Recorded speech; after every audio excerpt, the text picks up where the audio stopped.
Hare Krishna, Krishna Krishna, Hare Hare, Hare Rama, Rama Rama, Hare Hare.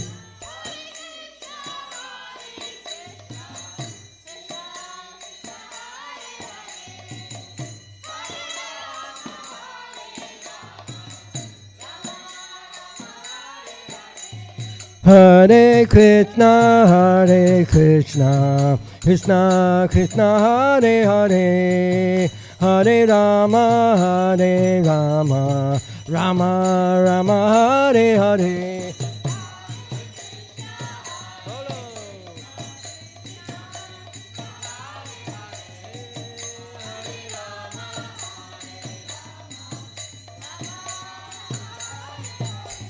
Hare Krishna, Krishna Krishna, Hare Hare, Hare Rama, Rama Rama, Hare Hare. Krishna, Hare Krishna.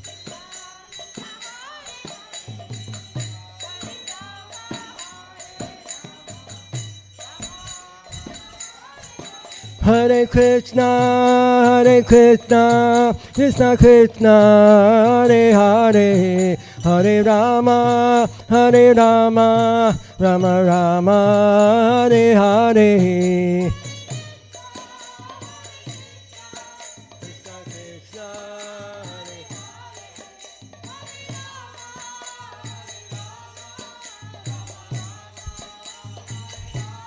Hare Krishna, Krishna Krishna, Hare Hare, Hare Rama, Rama Rama, Hare Hare.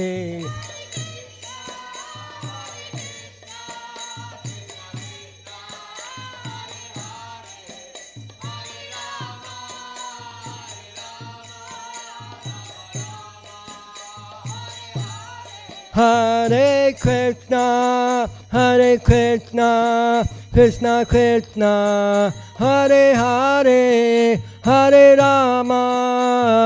Rama, Rama Rama, Hare Hare.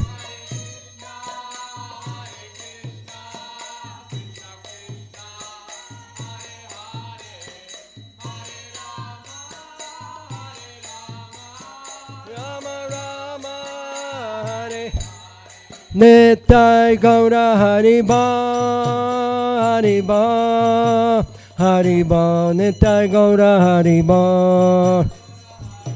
Everybody.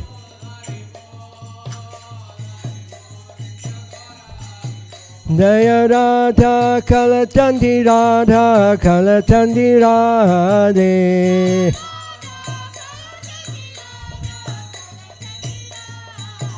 Hare Krishna, Krishna Krishna, Hare Hare, Hare Rama, Rama Rama, Hare Hare.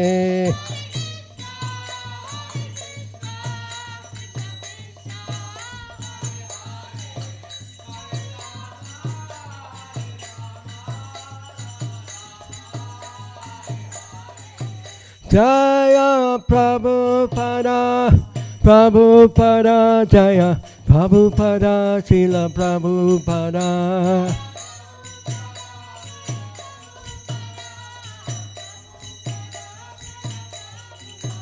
Prabhupada, Prabhupada, Prabhupada Jaya Jaya Prabhupada.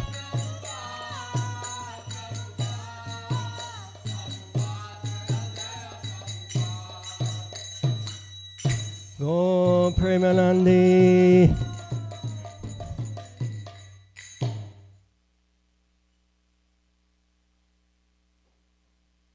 Jayam Vishnupad Paramahansa Purvakacharya Sutara Sata Srimad. His Divine Grace Srila A.C. Bhaktivedanta Swami Srila Prabhupada Ki Jai. Jai Om Vishnupad Paramahansa Purvikacharya Tatara Sata Shri Srimad. His Divine Grace Srila Bhakti Siddhanta Saraswati Goswami Prabhupada Ki Jai. Ananta Koti Vaishnava Vrinda Ki Jai. Namacharya Srila Haridas Thakur Ki Jai. Prem Se Kaho Shri Krishna Chaitanya Prabhu Nityananda Shri Advaita Gadadhar Shri Bahasari Gaur Bhakta Vrinda Ki Jai. Shri Shri Radha Krishna Gogopinath Shaima Kunda Radha Kunda Giri Govardhana Ki Jai. Shri Vrindavan Dham Ki Jai. Shri Mayapur Dhama Ki Jai. Jamuna Maya Ki Jai. Ganga Maya Ki Jai. Tulsi Maharani Vrinda Devi Ki Jai. Bhakti Devi Ki Jai. Grantha Srimad Bhagavatam Ki Jai. Yuga Dharma Hari Nam Sankirtan Yagya Ki Jai. Priyamradanga Transcendental Book Distribution Ki Jai. Transcendental Krishna Prasadam Distribution Ki Jai. Go Premanandi. Samaveta Bhakta Vrinda Ki Jai. All glories to the assembled devotees. All glories to the assembled devotees. All glories to the assembled devotees. All glories to Sri Sri Guru and Gauranga.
Hare Krishna.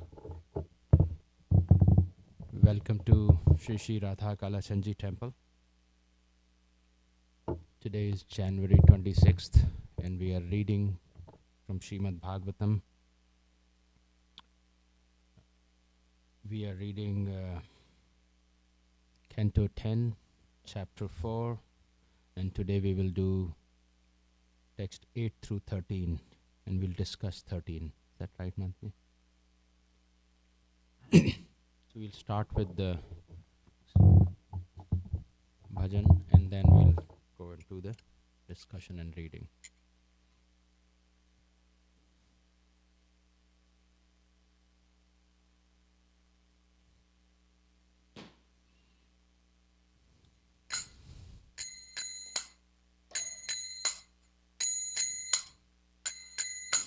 जय राधा माधवा कुंज बिहारी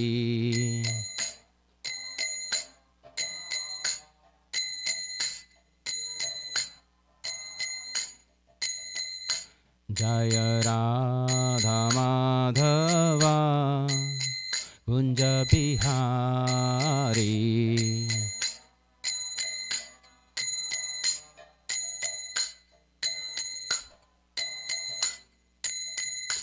जय गोपी जन वल्लभ गिरिवरधारी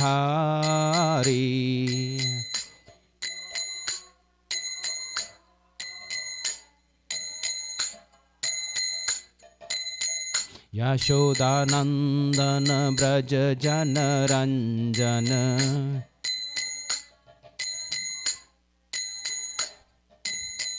यशोदानंदन ब्रज जन रंजन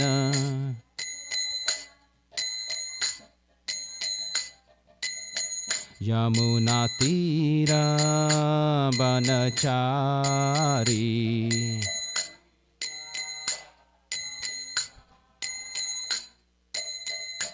जय राधा माधवा कुंज बिहारी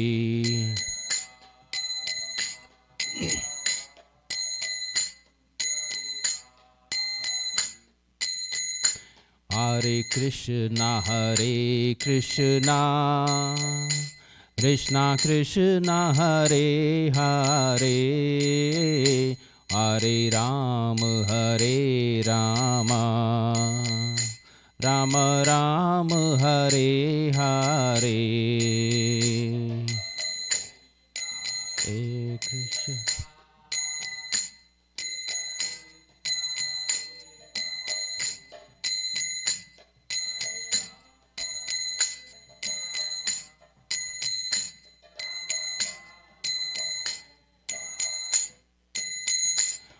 हे कृष्ण हरे कृष्णा कृष्णा कृष्णा हरे हरे हरे राम राम राम हरे हरे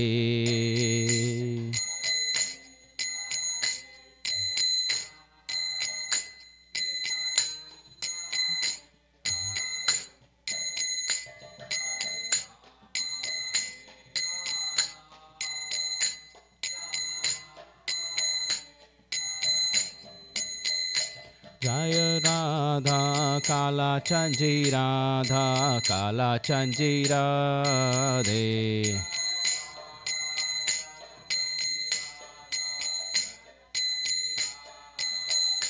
जय प्रभुपाद जय प्रभुपाद जय प्रभुपाद जय प्रभुपाद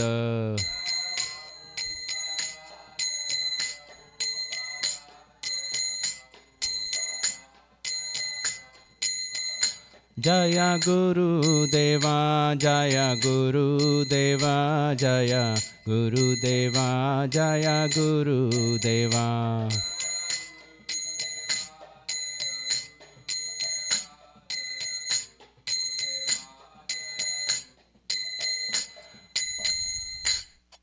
श्रीमद् भागवतम की जय। Srila Prabhupada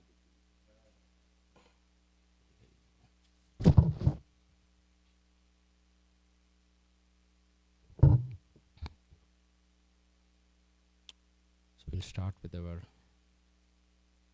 prayer. Narayanam namaskrityam naram chaiva narottamam devim saraswatim vyasam tato jayamudirieta. Before reciting the Srimad Bhagavatam, which is the very means of conquest, one should offer respectful obeisances unto the personality of Godhead Narayan, unto Narayan Rishi, the supermost human being, unto Mother Saraswati, the goddess of learning, and unto Srila Vyasadev, the author.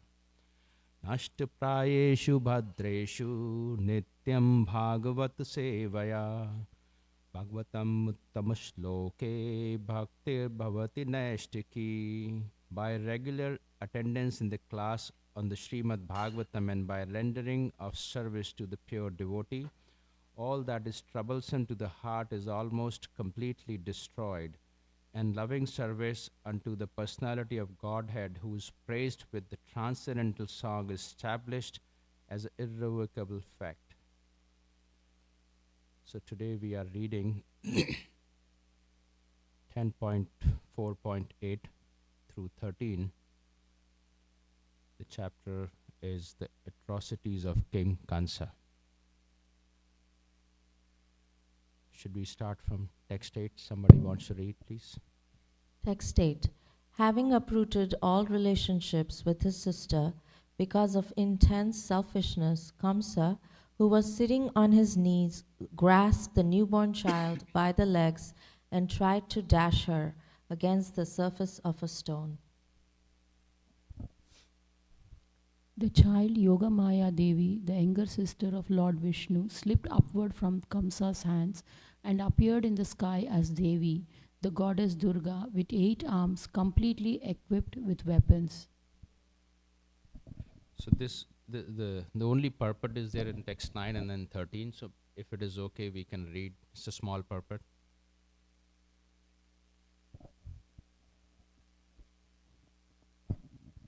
Kamsa tried to dash the child downward against a piece of stone, but since she was Yogamaya, the younger sister of Lord Vishnu, she slipped upward and assumed the form of the goddess Durga. The word Anuja, meaning the younger sister, is significant.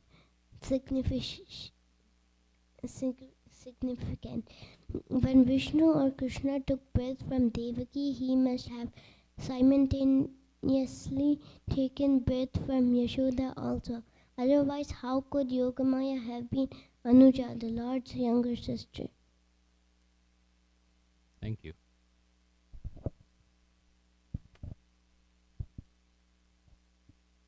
The goddess Durga was decorated with flower garlands, smeared with sandalwood pulp, and dressed with excellent garments and ornaments made of valuable jewels. Holding in her hands a bow, a trident, arrows, a shield, a sword, a conch shell, a disc, and a club, and being praised by celestial beings like Apsaras, Kinnaras, Uragas, Siddhas, Charanas, and Gandhavaras, who worshipped her with all kinds of presentations, she spoke as follows. O Kamsa, you fool! What will be that the use of killing me, the Supreme Personality of Godhead, who has been your enemy from the very beginning and who will certainly kill you, has already taken birth somewhere else. Therefore, do not unnecessarily kill other children.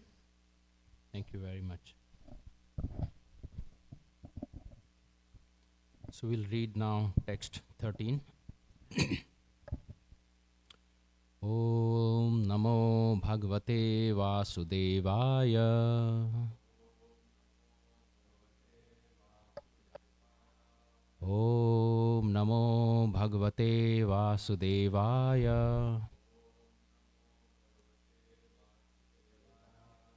Om Namo Bhagavate Vasudevaya.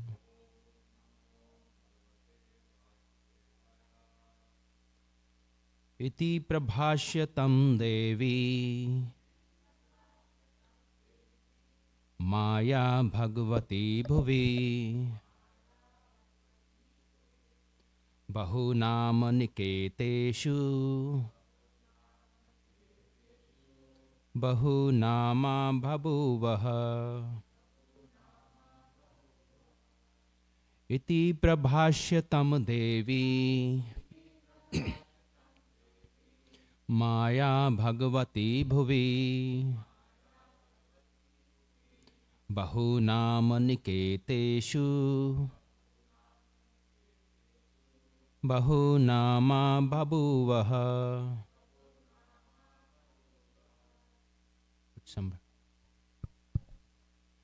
Iti prabhashyatam devi maya bhagavati bhuvi bahunama niketeshu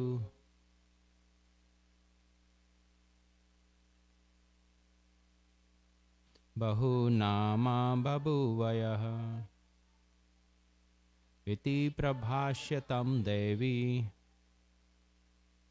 maya bhagavati bhuvi bahunama niketeshu bahunama babuvah iti prabhashyatam devi maya bhagavati bhuvi bahunama niketeshu bahunama babuvah. Synonyms.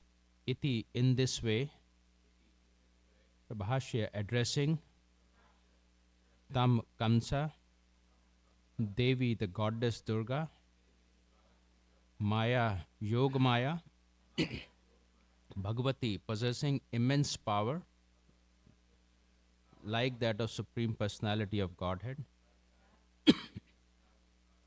Bhuvi on the surface of the earth,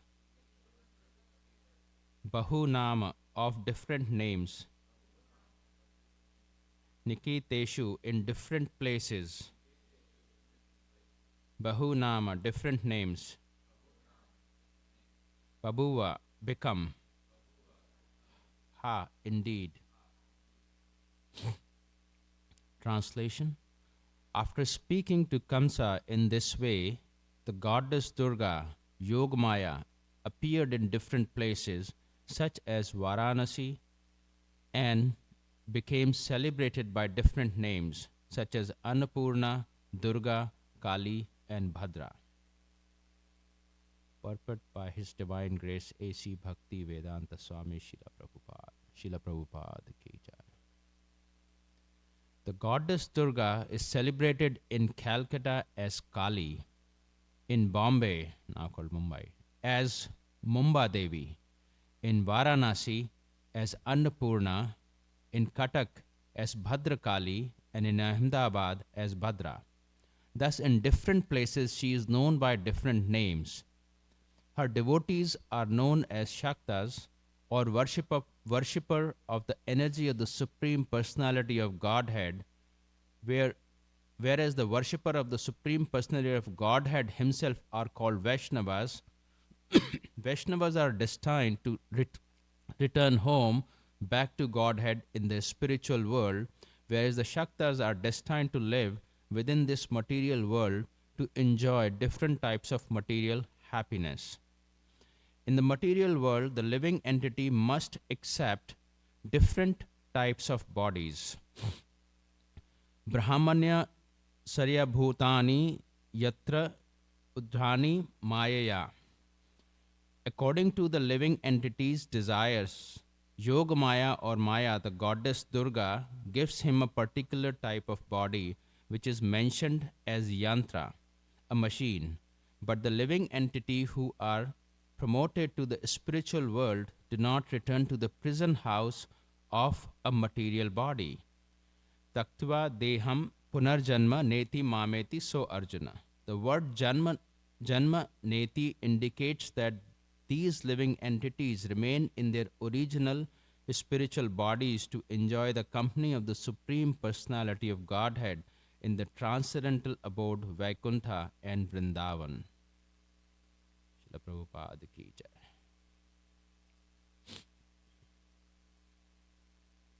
Om Ajnanatimirandhasya Jnananjana Shalakaya Chakshurum Militam Yena Tasmai Shri Guruve Namaha Shri Chaitanya Manobhishtam Sthapitam Yena Bhutale Swayam Rupah Kadamayam Dadatim Swapadantikam Vanchatalpakarubhyascha Kripa Sindhu Bhaevacha Patitanam Pavanebhyo Vaishnavebhyo Namo Namaha Shri Krishna Chaitanya Prabhu Nityananda Shri Advaita Gadadhara Shri Vasadi Kaur Bhaktavinda Hare Krishna, Krishna Krishna, Hare Hare, Hare Rama, Rama Rama, Hare Hare.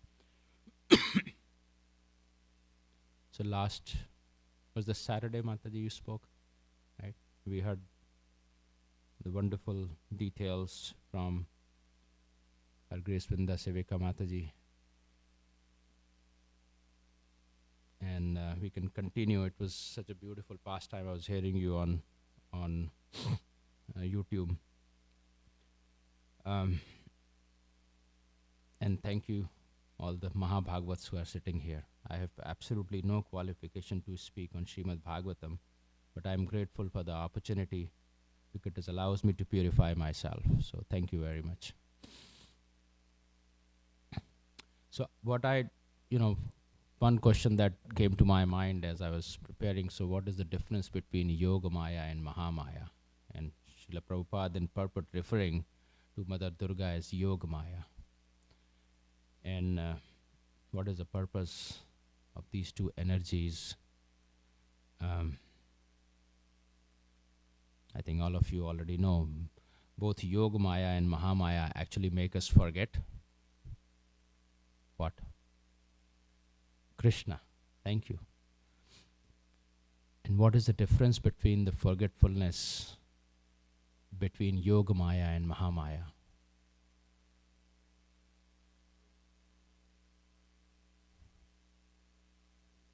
Where is our mic, Mataji?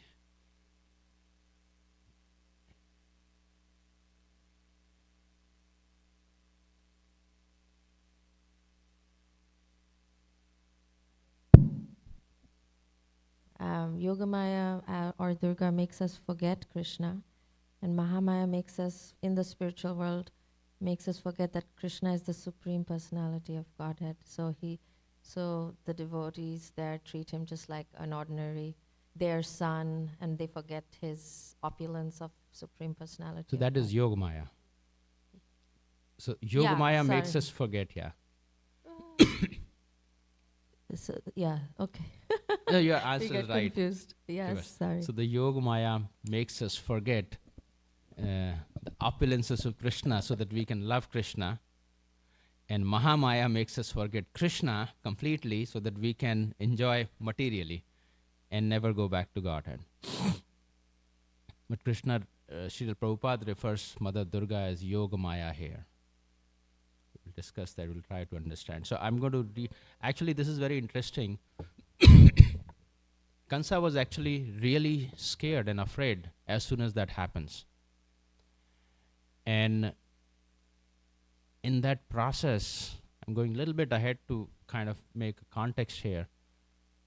He came to senses. He was so scared that, okay, something really is bad is going to happen. He was scared when the Akashvani happened also, that, hey, Devaki's son is going to kill you.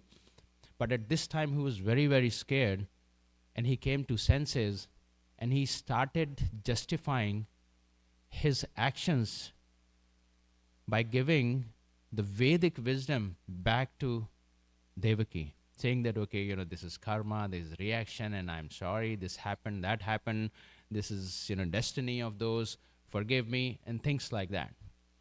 And they believed. And he was very learned. Just like we can see examples of Hiranyakashipu, Ravan, Kansa, they know the Vedic knowledge very well. He was describing, this is not the body, this is the soul, etc. But at the same time, not realizing what Krishna says, that I am to be known from the Vedas, the 15:15, right? And Sarvadharman Parityaja. So what is happening? We are using this knowledge. In this case, they are using this knowledge only for sense gratification, which is also the situation today, that at least I have gone through, that using some of this, using my background, using everything for what? For the sense gratification, to just grow more on a material platform. That was Kansa's position, and that is the position today that we live in, when three modes of material nature kick in, both mode of ignorance and mode of passion makes us forget Krishna, which is the energy of Mahamaya, and we just entangled here. So this is a conversation between the devotees in 1968. I'm assuming some of us, you were not born there. 1 year before I was born. I was born in 69. It's in Seattle. So one of the guests is asking after the lecture with Prabhupada, Tamal Krishna Maharaj is there too, how may we recognize Yogamaya after this discussion? Prabhupada said, I don't know what is your question. Tamal Krishna Maharaj said, he wants to know how we may recognize Yogamaya and how we may know. Prabhupada, Yogamaya. Yogamaya means that which connects you. Yoga means connection.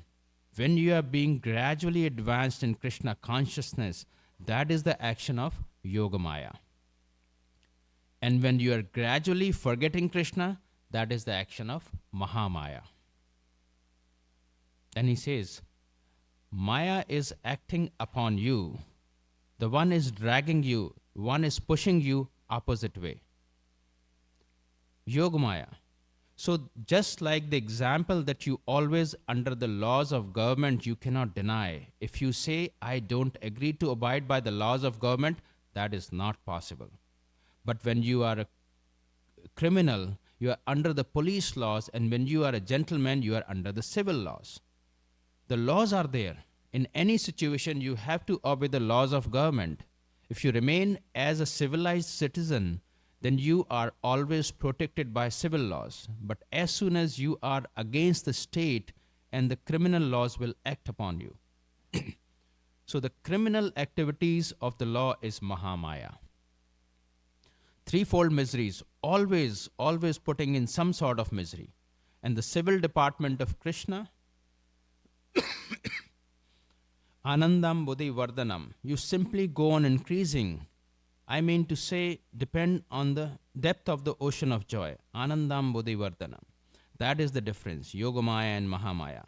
Yogamaya, the original Yogamaya is Krishna's internal potency. That is Radharani. And the Mahamaya is external potency, Durga. I found that very powerful. Then question comes about Arjuna. I was just thinking, before Mahabharata war started, Arjuna went to worship Mother Durga. Actually, Krishna sent him to do that. Anybody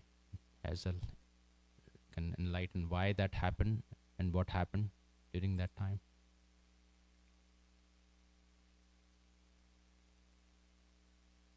So, Mataji, so Arjun did go there and he worshipped Mother Durga.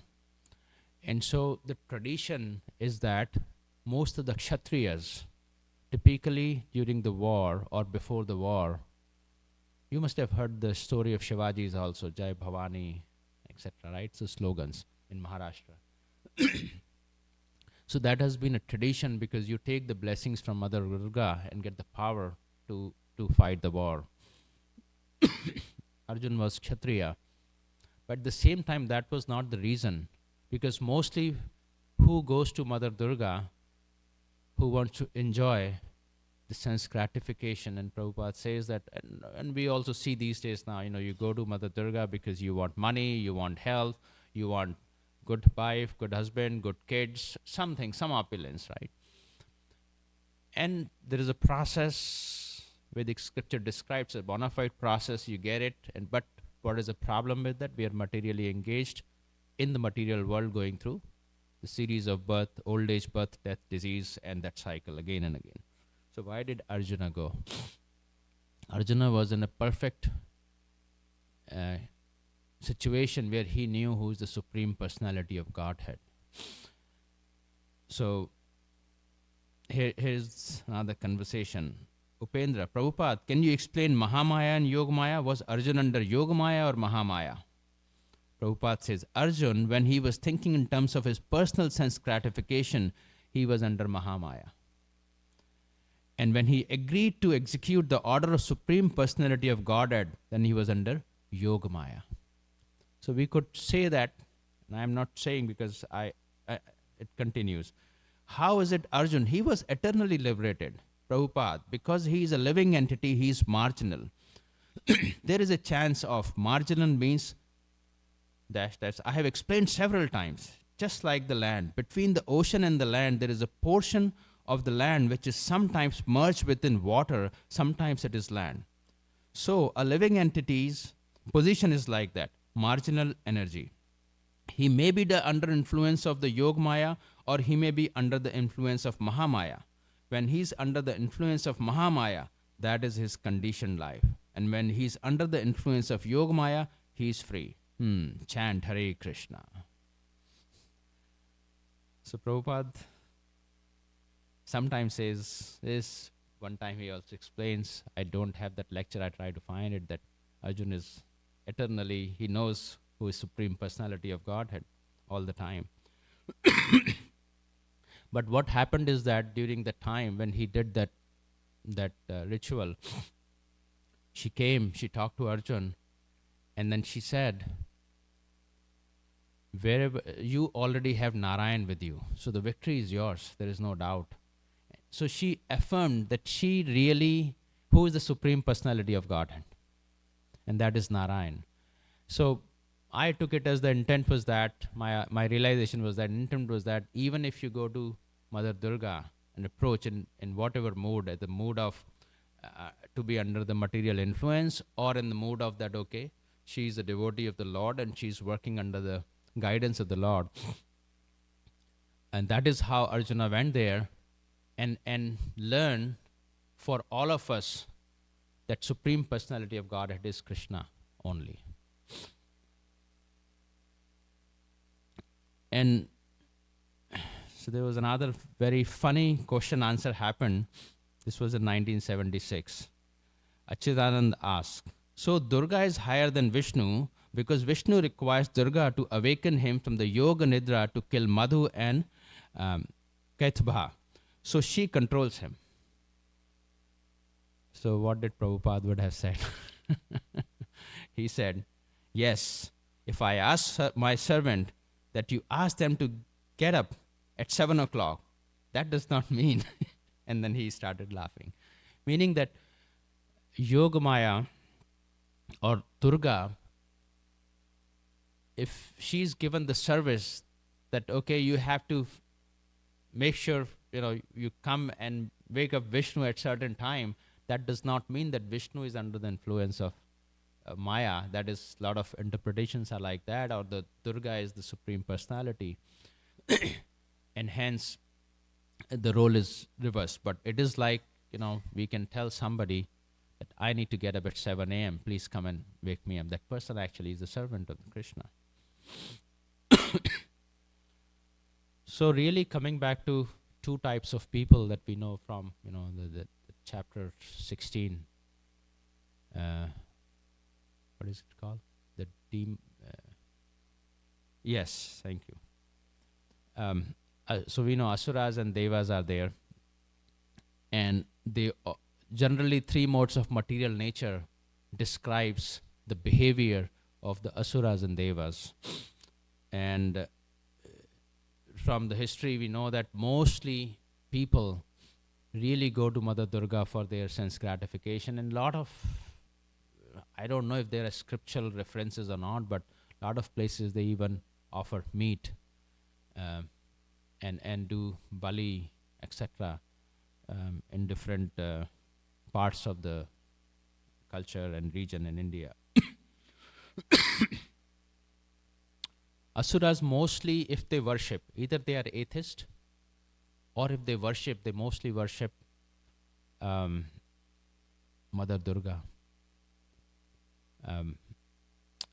In the case, the stories that we see in Srimad Bhagavatam, many of them go to Brahmaji, but nobody wants to go to Vishnu for some reason. Even knowing Vishnu is the Supreme Personality of Godhead, knowing the knowledge, they're so intelligent, they're so knowledgeable, yet they do not want to go to Vishnu. And that is even reflected today, that, I would not say we, because all of you are Vaishnavas, very, very exalted Vaishnavas, but in general in the society, we only want to get so that we can have sense gratification. And for that purpose, if I learn this process that I can go to Mother Durga and get my fulfillment, then I'll do whatever it takes. And so, we have these Navadurgas that happens every year, twice a year, I think. I do not know exactly. I think one is in March, April time frame, one is Navratri before Diwali.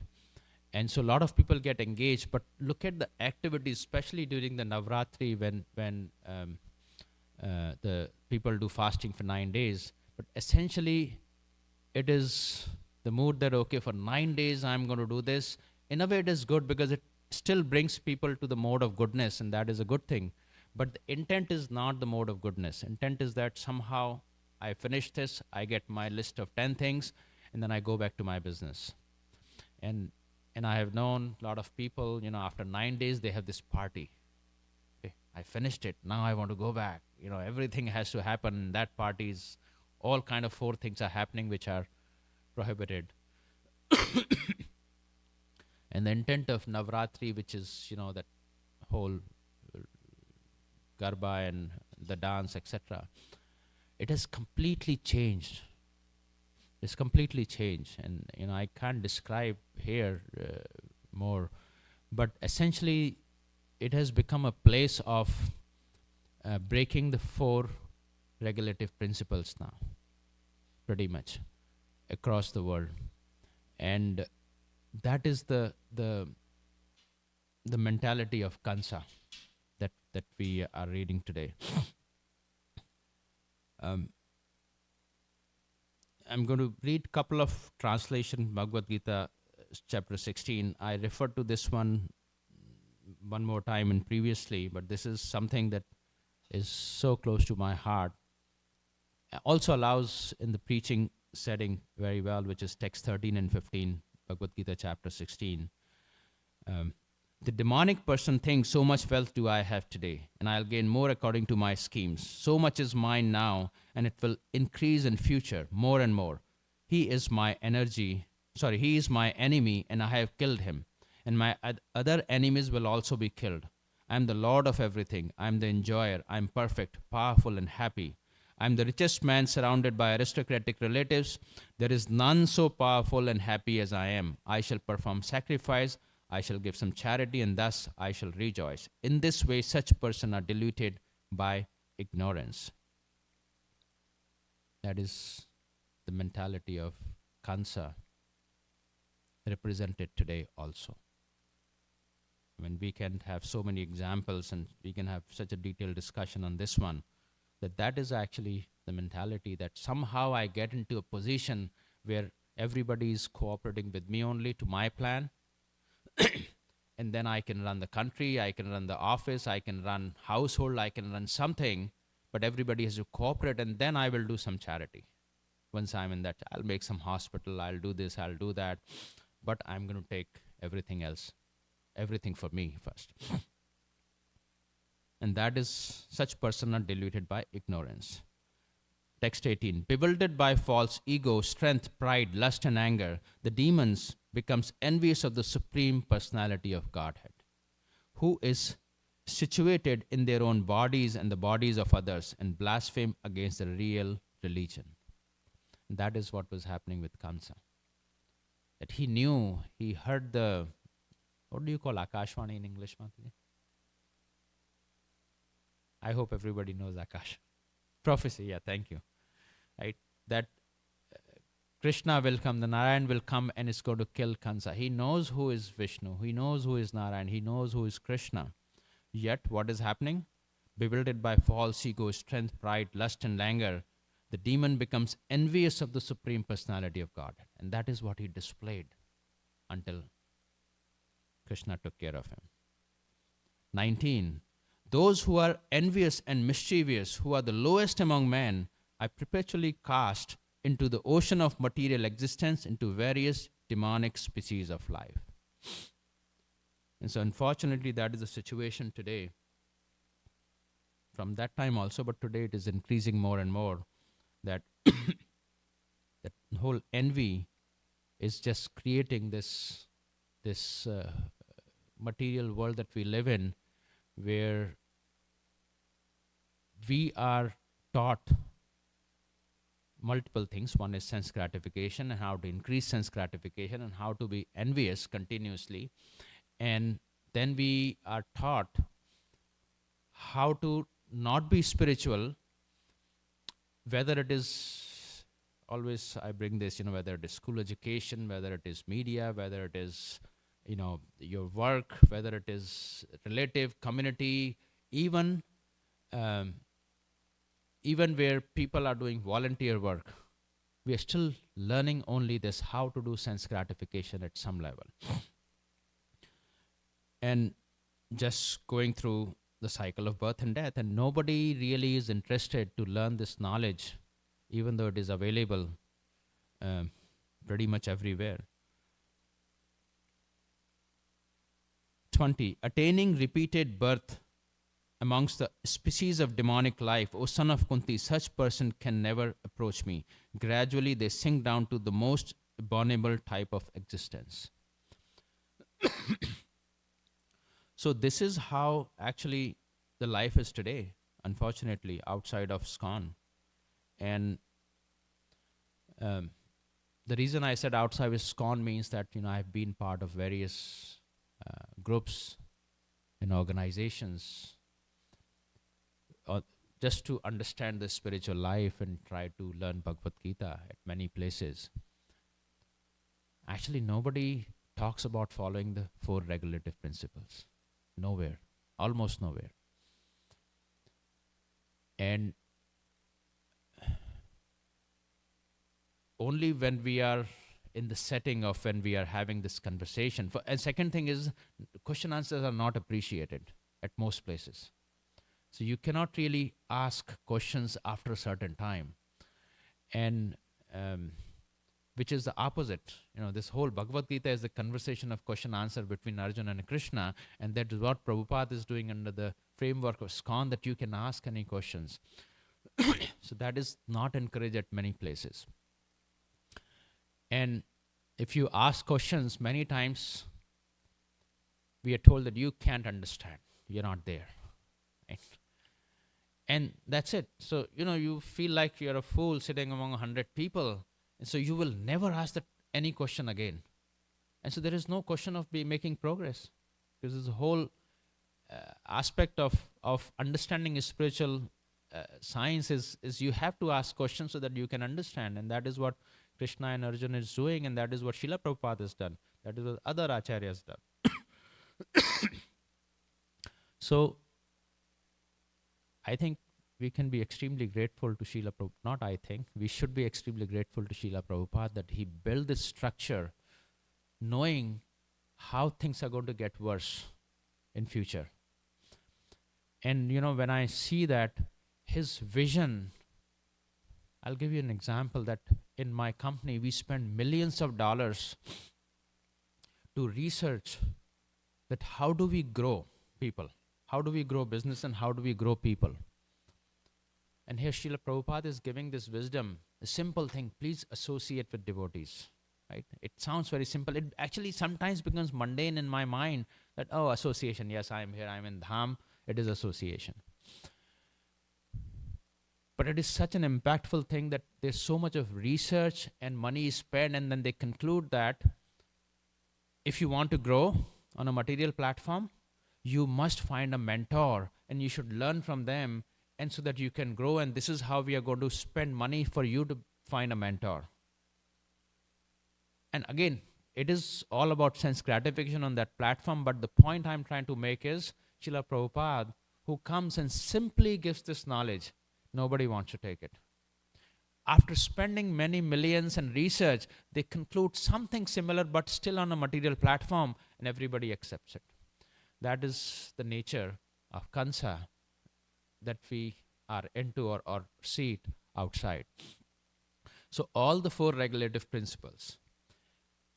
And the simple thing that one should address all the female devotees as Matajis, devotees as Prabhujis, it changes the consciousness slowly to the point that we start actually understanding what is the real meaning behind it. And that just that concept of calling Matajis and Prabhujis, he actually takes such a big philosophy, puts into these two simple words to change the consciousness.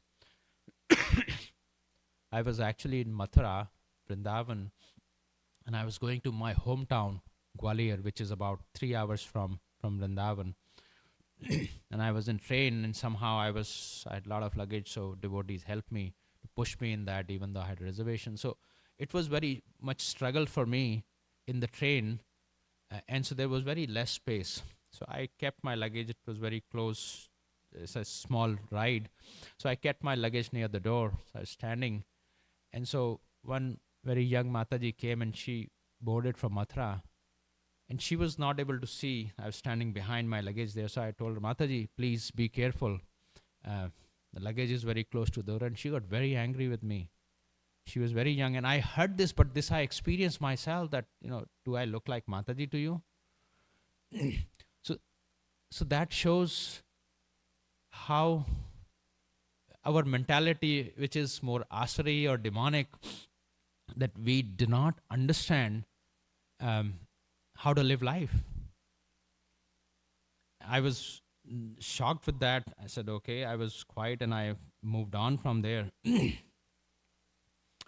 So this is how, we can understand the difference between Yogamaya and Mahamaya. Mahamaya brings us, keeps us in the Durg, which is the fort of the material activities and sense gratification, because that is what we have chosen. And the Yogamaya makes us forget Krishna, not to forget Krishna, but to forget this opulences so that we can have a loving relationship with Krishna. There are a lot of wonderful pastimes. What time we pause for question, answer, and discussion, Madhu? Now is okay, or we keep reading? There is a beautiful verse in actually Brahma Samhita that describes. I'll probably read that one a little bit. Who is Mother Durga? Right. I'll try to read, though I am not good with Brahma Samhita reading. Shrashti sthiti pralaya sadhana shakti reka chayeva yasya bhuvanani bhivarti durga ikshana rupamapi yasya chatesthesa govindamadi purusham tamaham bhajami. It is 5.44. Brahma Samhita. The external potency Maya, who is of the nature of the shadow of the Chit potency, is worshipped by all the people as Durga, the creating, preserving, destroying agency of this mundane world. I adore the primeval Lord Govinda, in accordance with whose will Durga conducts herself. And so the purport is very, very beautiful. I can read if you like. It's going to take 5 minutes. Is that okay?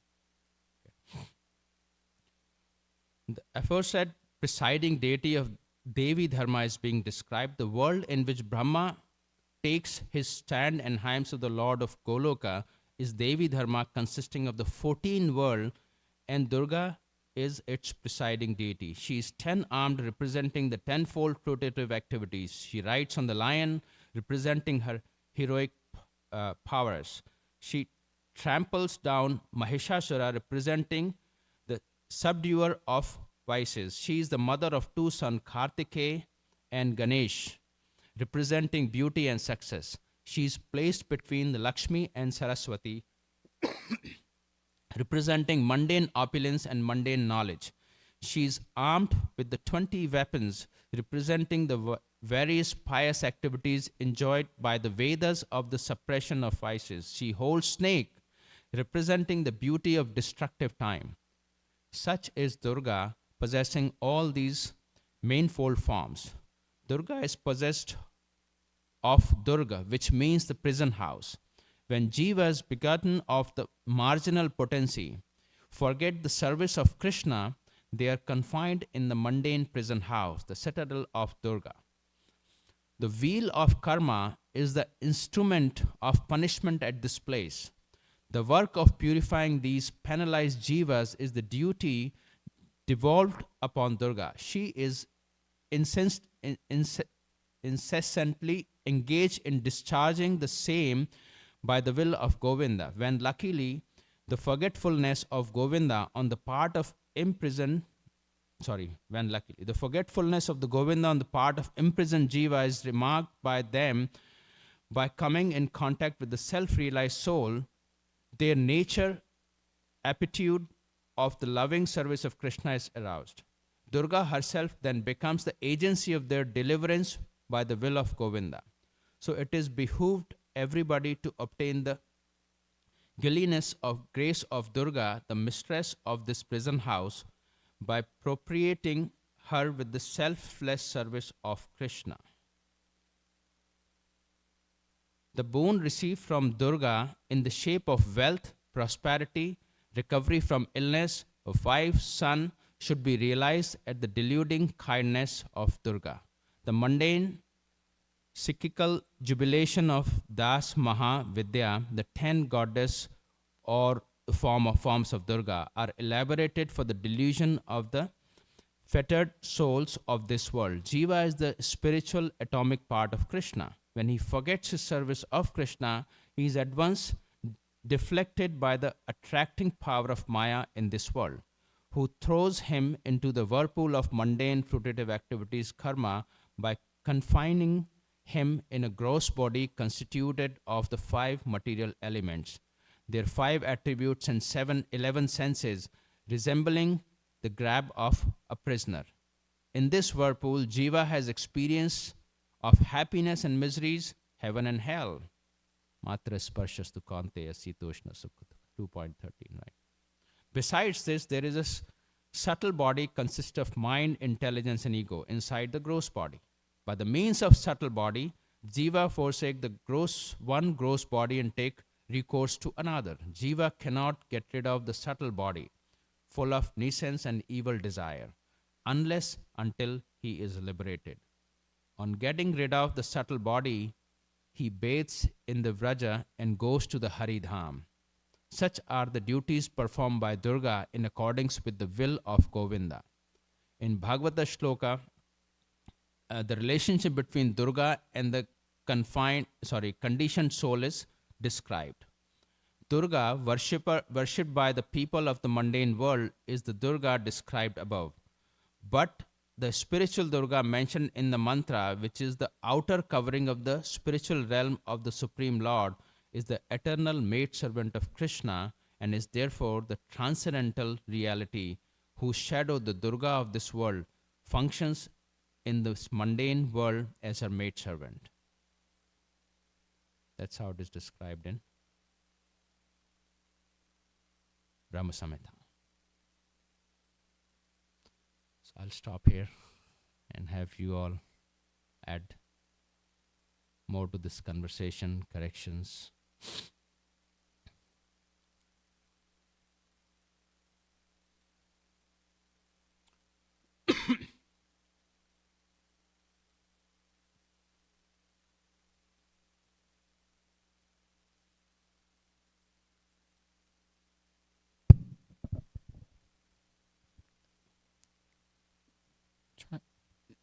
It's interesting what you're saying about the subtle body, the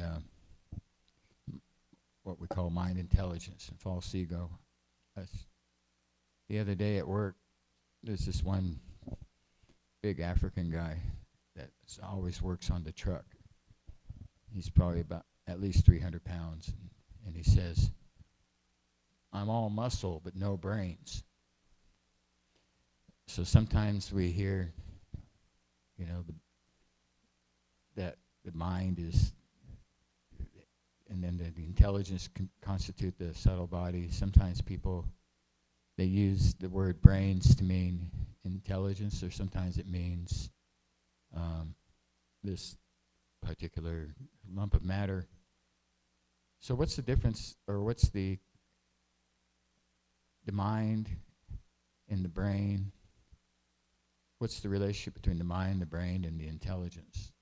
So as we were reading the purport, it says that in Bhagavad Gita also described that, our outer body is made of 5 elements, which is earth, water, fire, air, and ether.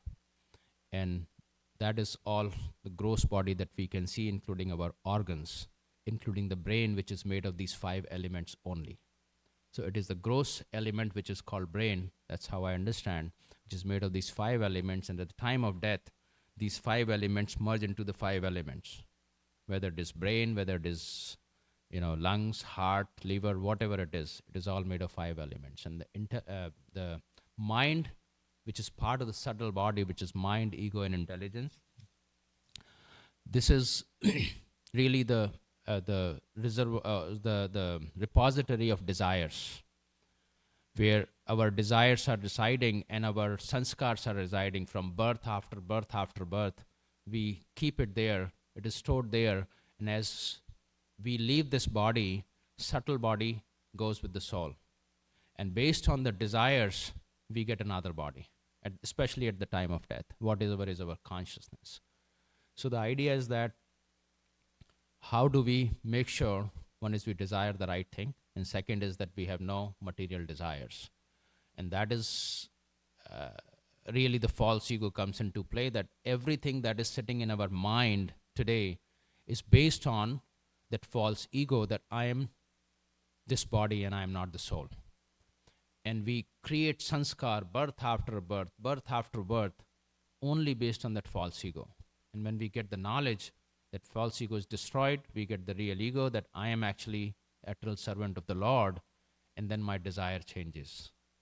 And so my man, which is mind, now wants to move to the right direction and say, okay, I now want to really do what I'm supposed to do, which is to serve the Lord and reestablish that relationship.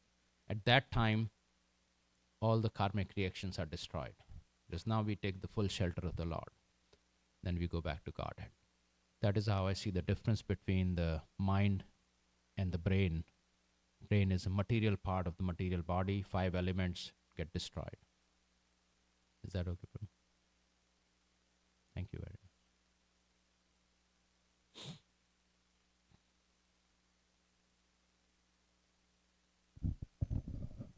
much. I'd like to speak on the topic of Yogamaya and association. I had a very powerful experience last night. I was induced under the power of Yogamaya. I was doing my rounds, and I was enjoying it so much that I just kept doing it. And the feeling became very potent, to where it became so strong. It wasn't just a feeling. It wasn't a dream, because I wasn't asleep, but it was like a vision. And the vision was of incredible gratitude. I've only been here a few weeks, and I have so much gratitude for all the devotees, and how much love and support I've gotten. Especially, I'm in absolute awe at all the children devotees. You all are so incredibly talented in your own ways, and it's just so beautiful to see that. And in this vision, I wanted to give gifts to all the devotees, and there was so much love coming from that. And it was a maya, because I don't have those resources, but I was wanting to give these gifts. And then I realized, I remembered Vasudeva and Devaki, when they were in the jail cell, how many cows they gifted. Yeah. They had nothing. And Mataji was describing that. Right, and so I realized that the potency, we can access the potency of Yogamaya by giving exponentially. We don't have to have the physical thing to give. And so then I said, I don't know, I just said, Krishna, I give you 10,000 cows. And I said, why stop there? I'll give you 10 million cows. No, I'll give you all the cows, all the gold, all the fruit, all the grain, all the flowers of all the universes, of all the timelines. That was my devotion. And it was so powerful. And I realized I can give that in every moment. Even when I have nothing, I can still give the world to Krishna. Thank you. Thank you for sharing. I would like to just share that. That's a very powerful realization, and you shared it. I would still suggest or humbly request that we should still take the shelter of the Vaishnavas and really experience this under the guidance of a guru. I mean, you will experience what you will experience, which is very good, but it's very, very important that we take the shelter of the guru and really follow the instruction of the guru so that we are not bewildered. Because sometimes we can think that something potentially could be Yogamaya, could be Mahamaya. And that illusion can, Krishna says, I am the best, but that Dvait, right? I'm the best, what is the word? Who plays this game of, I guess I'm forgetting. They're playing the dice, thank you, right? I'm the best of that who can play that game, right? And essentially what I understood from the Acharya is that all our life, we could think that I am doing devotional service and have this feeling that I become so great. And Krishna will make us feel that we are doing devotional service, and at the end of the day, we will be zero. Meaning that we just felt that I'm so great. I'm not saying to you, Prabhu, but that feeling can come at some point of time that I'm so great that I'm very good devotee. And Krishna will make us feel that I'm a good devotee under the Mahamaya, and we leave this body if we do not take the shelter of the Guru. And that is a very dangerous situation that can happen, and that happens to a lot of people. So thank you for sharing wonderful realization, but very important to take shelter. But thank you for thinking.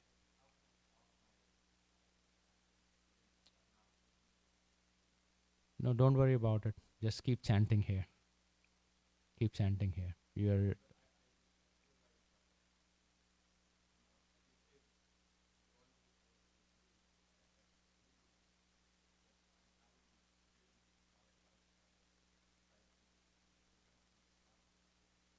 No, you don't need to prevent them. All I'm saying is that at some point of time, we have to go deeper dive and take shelter so that we have the humility to understand what are these really experiences. Right now it is okay, but some people get misguided with these experiences, saying, we get to a point that I don't need a guru. I know everything now. And that can be a very dangerous situation. Sorry, but thank you. Hi, Krishna Prabhu. I really appreciated the point you brought about asking questions, and that is such a wonderful strength, as you called out here, and how we're always encouraged to ask questions, and also not feel like we need to know, but as long as we know someone who knows. So it's like the chain of disciplic succession. We always have association of those who know. And so even if someone asks us a question that we don't know, then we say, okay, I don't know the answer to this question, but I know someone that knows this question's answer, and let me connect you to that person. So I really, from get-go, appreciated this process in the movement, and how we see, like you called out, in Bhagavad Gita and Srimad Bhagavatam, it is, all questions and answers. And His Grace Vaisheshika Prabhu also published that book, 4 Questions, and how questions are a hook. So we're always encouraged to ask questions, and that's how we grow. So that was a very beautiful point. Thank you. Thank you, Mataji.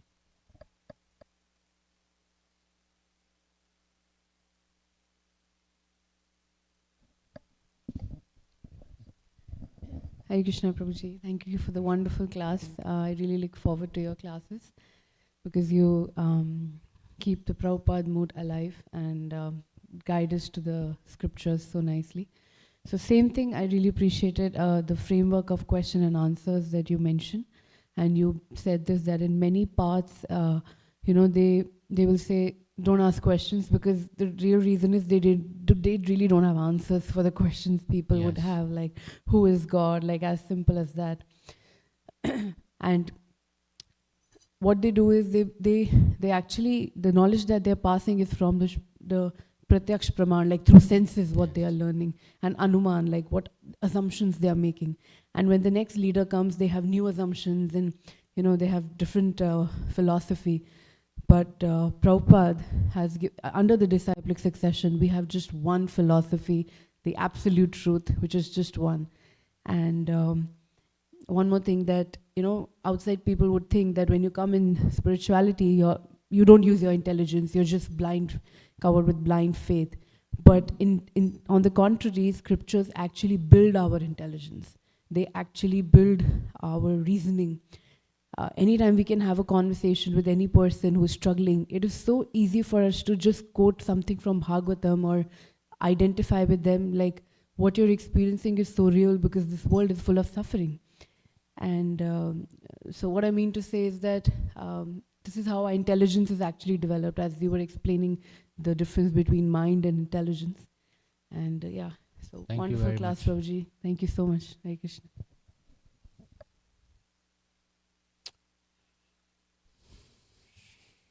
Srimad Bhagavatam ki jai, Srila Prabhupada ki jai. Thank you very much for coming today.